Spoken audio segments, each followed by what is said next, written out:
দেশের চলমান পরিস্থিতিতে ক্ষোভ এবং হতাশা প্রকাশ করেছেন অন্তর্বর্তী সরকারের প্রধান উপদেষ্টা অধ্যাপক মোহাম্মদ ইউনূস। যদি ঠিকভাবে কাজ করতে না পারেন তাহলে পদে থেকে কি লাভ বলে জানিয়েছেন তিনি। বৃহস্পতিবার 22 মে দুপুরে উপদেষ্টা পরিষদের নিয়মিত বৈঠক শেষে অনির্ধারিত আলোচনায় দেশের সার্বিক পরিস্থিতি নিয়ে অন্য উপদেষ্টাদের সঙ্গে কথা বলেন অধ্যাপক মোহাম্মদ ইউনূস। সেখানে তিনি ক্ষোভ এবং হতাশার কথা তুলে ধরেন।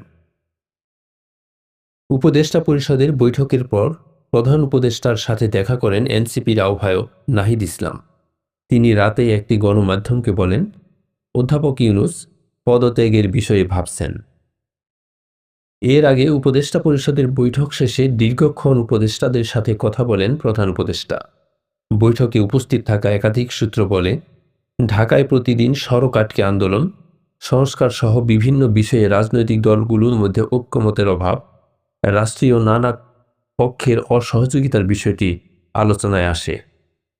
আলোচনার এক পর্যায়ে কাজ করতে না পারার বিষয়টি তুলে ধরেন প্রধান উপদেষ্টা।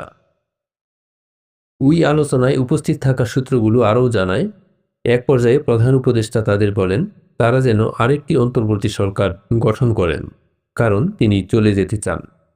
বর্তমানে যে পরিস্থিতি আছে তাতে অবাধ ও নিরপেক্ষ নির্বাচন আয়োজন নিয়েও সংশয় প্রকাশ করেন তিনি। এই পরিস্থিতিতে নির্বাচন হলে ব্যালট ছিনতাইয়ের মতো ঘটনা ঘটতে পারে। তখন পুলিশ প্রশাসন তা ঠেকাতে পারবে কিনা সে বিষয়ে সংশয় প্রকাশ করেন তিনি।